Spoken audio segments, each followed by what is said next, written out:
சென்னை விமான நிலையத்திற்குள் பயணிகள் ஊழியர்களை ஓட விரட்டி அச்சுறுத்தி வந்த 34 தெருநாய்களுக்கு விஷமுறிவு தடுப்பூசிகள் போடப்பட்டு மீண்டும் விமான நிலைய வளாகத்திற்குள் விடப்பட்டன.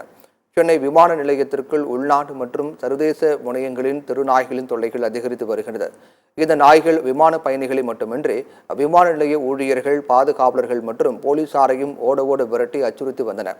இதையடுத்து சென்னை விமான நிலைய வளாக பகுதியில் நிரந்தரமாக தங்கியிருக்கும் தெருநாய்களை மாநகராட்சி அதிகாரிகள் உதவியுடன் விமான நிலைய அதிகாரிகள் கணக்கெடுத்த போது சுமார் 50 நாய்கள் சுற்றி அலைவது தெரியவந்தது. இதனால் அந்த நாய்களை பிடித்து தடுப்பூசிகள் போடும் முயற்சியில் கால்நடை மருத்துவர்கள், ஊழியர்கள், தன்னார்வ தொண்டு நிறுவனத்தினர் மற்றும் ப்ளூ கிராஸ் அமைப்பை சேர்ந்தவர்கள் ஈடுபட்டனர். அவர்கள் தொடர்ந்து முயற்சி செய்து 46 தெருநாய்களை பிடித்தனர். அதில் 34 ஆண் நாய்களுக்கு விஷத்தை கட்டுப்படுத்தும் விஷமுறிவு, ராபிஸ் தடுப்பூசிகள் மற்றும் 5-1 என்ற தடுப்பூசிகள் செலுத்தப்பட்டது.